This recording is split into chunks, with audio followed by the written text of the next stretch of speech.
المهم يهضر يسب فيه، يرد على الامين العام تاعو تاع الحزب، يرد عليه واش تايم وكذا وكذا وكذا، وطاح اكثر من هذا. كيف تحوس تبني دوله انت بهذا المستوى الركيك، هذا المستوى المنحط؟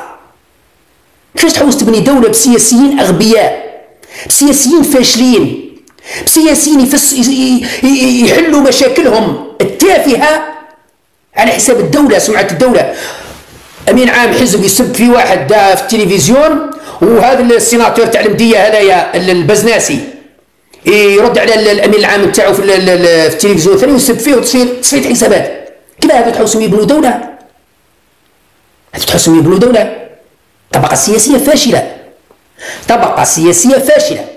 اقول طبقه سياسيه فاشله، الطبقه السياسيه التي سمحت لها السلطه بالحديث، لانه كاين طبقه سياسيه ممنوعه من الكلام، ممنوعه من التعبير، ممنوعه من النقد.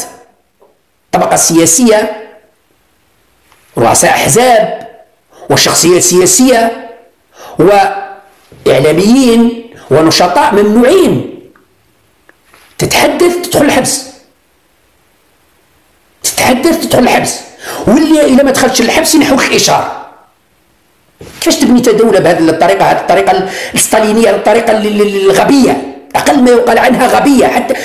حتى الديكتاتوريه ما يعرفوش يطبقوا الديكتاتوريه، لانه الديكتاتوريه اي ديكتاتوري في العالم ذكي، الا احنا عندنا في العالم العربي وعندنا في هذا الوقت اللي فيه الديكتاتوريه الغبيه. الديكتاتوريات في العالم ديكتاتوريه ذكيه. اقوى دوله في العالم الان يحكمها رئيس ديكتاتوري، الصين. الصين نظام ديكتاتوري، الصين نظام ديكتاتوري، اقوى دوله في العالم.